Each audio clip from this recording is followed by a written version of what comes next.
Cultura, sí. Videos psicoeducativos por Tobias Holk. Serie Repetición de fechas y edades. Número 5.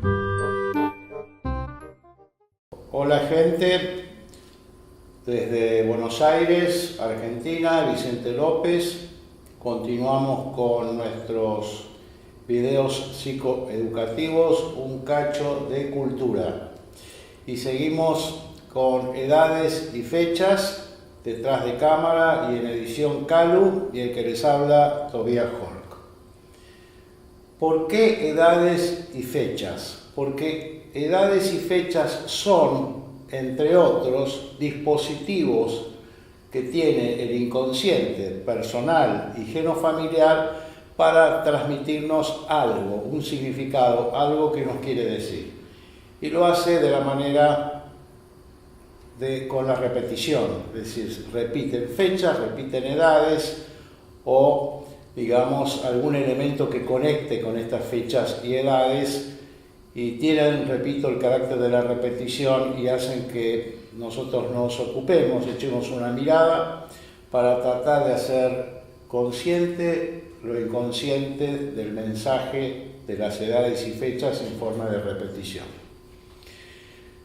Bien, este es el quinto video que estamos haciendo sobre el tema. Los anteriores habíamos hecho mención al nacimiento del descubrimiento de fechas y edades con Josephine Hilgard, cuando ella descubre que se repiten y se activan fechas y edades que remiten a escenarios traumáticos de los padres y son activadas por los hijos. Si un hijo tiene 5 años, va a activar lo que a mi padre me pasó a los 5 años de manera traumática, y comienza todo un escenario de revivir tanto padre, hijo, situaciones que remiten al escenario traumático que sufrió el padre. Bueno, y avanzamos en otro tipo de ejemplos y demás. Ahora vamos a hablar de Anne Sussenberger. Anne Sussenberger, que para muchos es como la madre de la psicogenealogía. Personalmente también la considero de esa manera, y tiene un libro súper clásico, Hay mis ancestros, Hay mis aïeux en francés, que ha sido traducido, si no me equivoco, a 9 idiomas, ha sido un éxito, un bestseller de naturaleza mundial. Bueno, y tuve el honor de prologar la segunda edición en español, aquí sacada en Argentina. Bueno, Anne Sussenberger se enteró de la existencia de este fenómeno de reacción aniversario durante una conferencia que dio el biólogo inglés Rupert Sheldrake, el creador del concepto de campo mórfico. Lo supo valorar y fue más allá, fue a buscar el artículo de Josephine Hilgard, ese que nosotros reproducimos y comentamos, el de 1953. Avanzó con la información y lo aplicó en su trabajo terapéutico. Le sumó alcance. Encontró repetición de fechas y edades en accidentes de autos, en enfermedades como el cáncer, eso ocurrió en 1983, en casamientos, en abortos naturales e inducidos, en muertes, en embarazos y en las consecuencias somáticas, sobre todo los traumatismos de guerra, sobre los descendientes, a la misma edad, sobre 2, 3, 4, 8 generaciones, descendientes sobre todo de la Primera Guerra Mundial. Ahí ya pegó un estudio muy fuerte y encontró este tipo de repeticiones. Es decir, Hilgard lo manda a una generación atrás, y Sussenberger lo manda el estudio, la investigación y la conexión con la repetición cerca de 200 años. Su libro maestro, repito, Hay mis ancestros, ayudó a difundir y ampliar el alcance del síndrome de aniversario y lo encuadra dentro del campo de la psicogenealogía. Nos permite comprender cómo las fechas significativas para cada sujeto, como para una familia o una comunidad, son fijadas en el calendario del inconsciente personal, familiar o colectivo. Las fechas estas actúan como recordatorios, como un tiempo para revivir lo ocurrido y también como una reactivación de lo inconcluso, si así fuera. A partir de este descubrimiento queda instalado como elemento fundamental para realizar diagnósticos biográficos y genofamiliares el camino de las fechas y edades. Buscamos en ellas coincidencias, sincronicidades y repetición.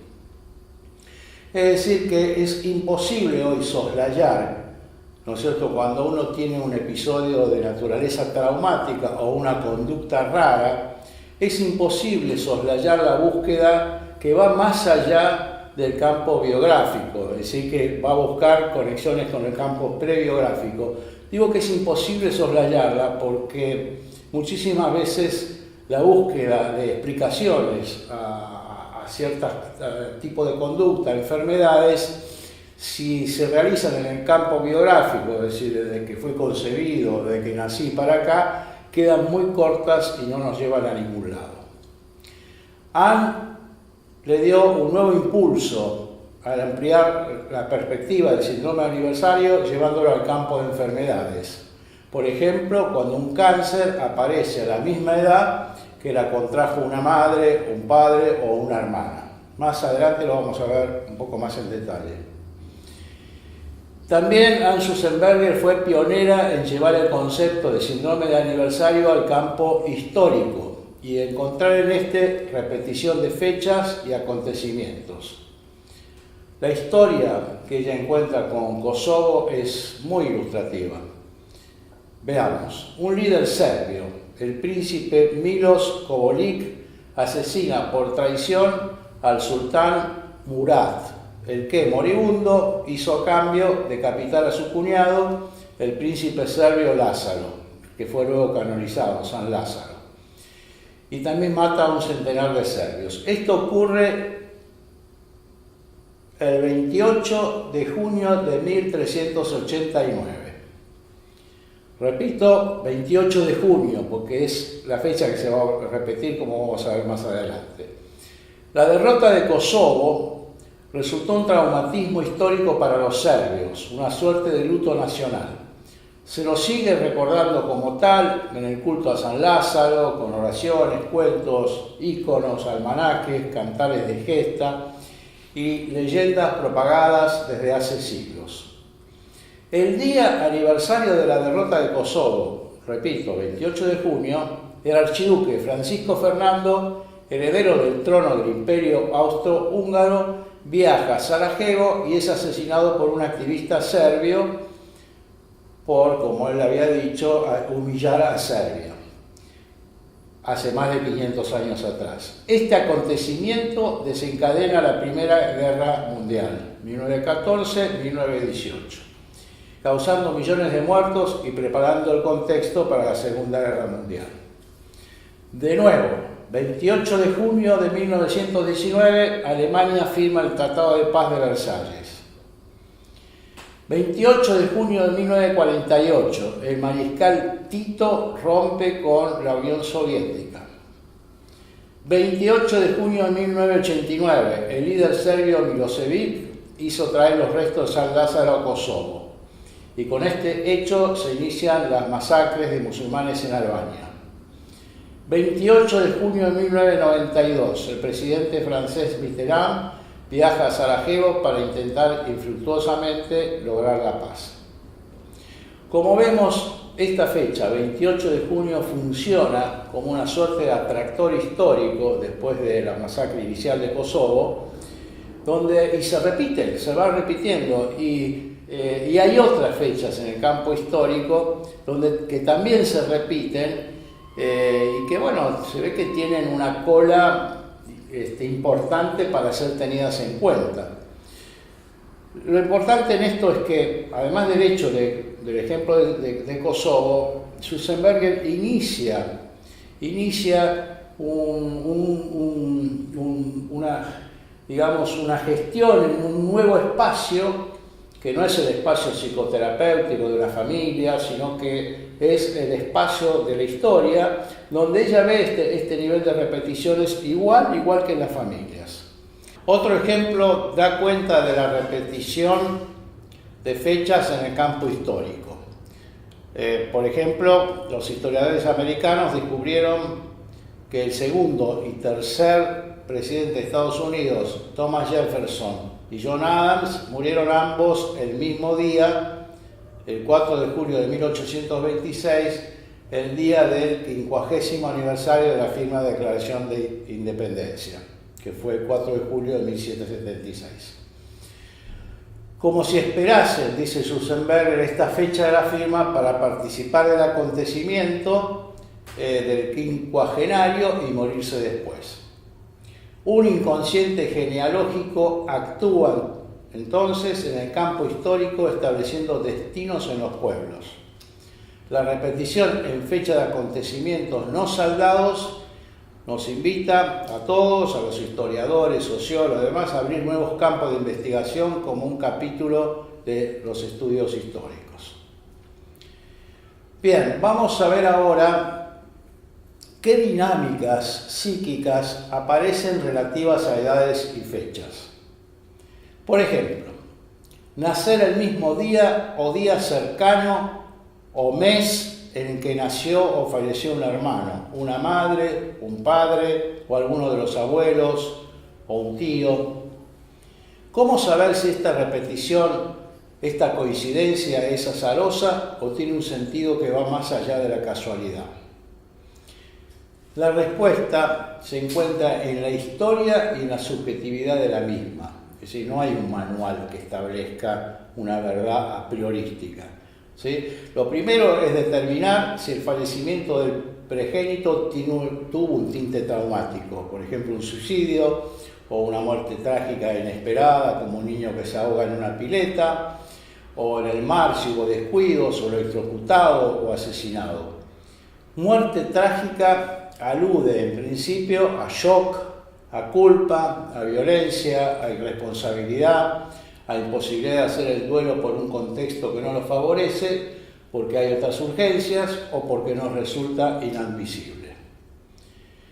Los psicogenealogistas lo sabemos con certeza, es decir, a través de una enorme casuística, hoy día podemos afirmar que un hecho traumático no elaborado rebota en la genealogía. Repito, a través de una casuística muy vasta, hoy día podemos establecer con absoluta certeza que un hecho traumático no elaborado rebota en la genealogía. ¿Por qué la repetición? Porque lo que se reprime persiste en el campo psíquico como situaciones inconclusas, sea de sentimientos reprimidos, de no dichos, de no elaborados. Las emociones encriptadas, encapsuladas, por ejemplo, por temor a ser castigado, o por temor a desestructurar el entorno o a desestructurarse a sí mismo, o por vergüenza, o por evitar el dolor, reaparecen en forma de acting out, es decir, en acciones inconscientes, fuera de control, en síntomas, en enfermedades, aparecen también en atractores, repulsores, en fetichismos, en conductas raras. El encapsulamiento es relativo, se rompe, por ejemplo, cuando soñamos o con los síntomas. La repetición de fechas y edades corresponde a la tipología de conductas raras. Es una conducta rara que para la misma fecha alguien obre de determinada manera. Al modo de un síntoma, como lo estudió Freud, las fechas, las edades, condensan de modo camuflado el quiebre psíquico. En este sentido, podemos utilizarlos como una vía rápida y legítima para lograr acceso al trauma biográfico y o genealógico. Nacer el mismo día que un progénito puede establecer la dinámica del hijo de reemplazo. Ese hijo o hija es deseado, programado, investido por alguien del clan para sustituir a un otro. Estos niños sufren una suerte de despersonalización de su identidad, como si fueran otro. Maurice Porot, como les dije, el creador de este concepto de hijo de reemplazo, edición francesa, Les Enfants de Remplacement, da cuenta de distintas anécdotas, historias, narraciones sobre hijos de reemplazo, entre otros Salvador Dalí y Van Gogh. En el prólogo del libro Dalí se denomina la dinámica de reemplazo como el establecimiento de un doble fantasmagórico. De acá viene el concepto de doble, una especie de esquizotimia en la personalidad del pintor, de su esquema corporal.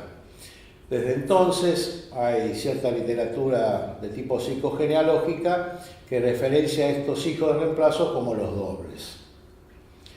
En la página 28 del libro se dice: apasionado por Salvador Dalí, Chamula hace su tesis de doctorado sobre él y descubre un error significativa en la autobiografía del pintor.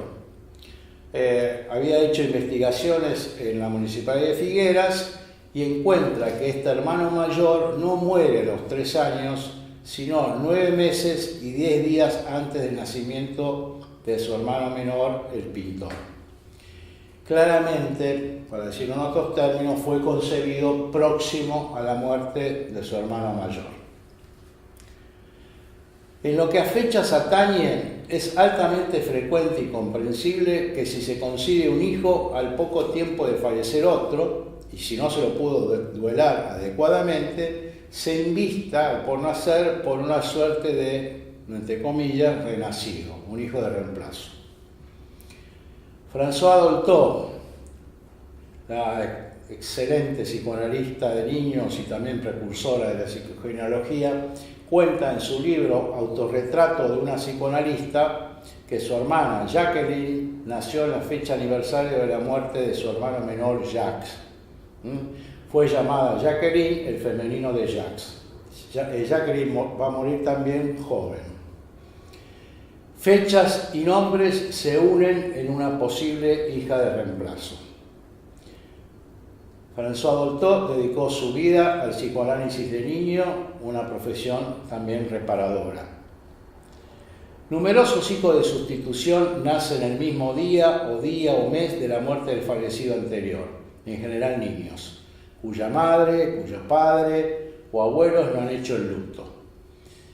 El psicoanalista francés André Green descubrió numerosos casos de esquizofrenia en hijos de sustitución, nacidos de una madre muerta, la llamaba él, deprimida por no haber podido realizar el duelo de un hijo muerto. Anne Schussenberger, su madre, llamada Isabel, nació en la noche del 13 a 14 de enero. Su primera nieta nació casi en la misma fecha, en la noche del 14 al 15 de enero, y la llamaron Aude Isabel. Coincidencias de fechas y repetición de nombres remiten a la dinámica de hijo de reemplazo. Lo muerto posee a lo vivo, decía la máxima romana. El nacimiento se produce con frecuencia para recordar un suceso importante familiar, sea triste o feliz. Por ejemplo, para recordar el vínculo de la madre con su propia madre o con su padre cuando hubo una orfandad temprana.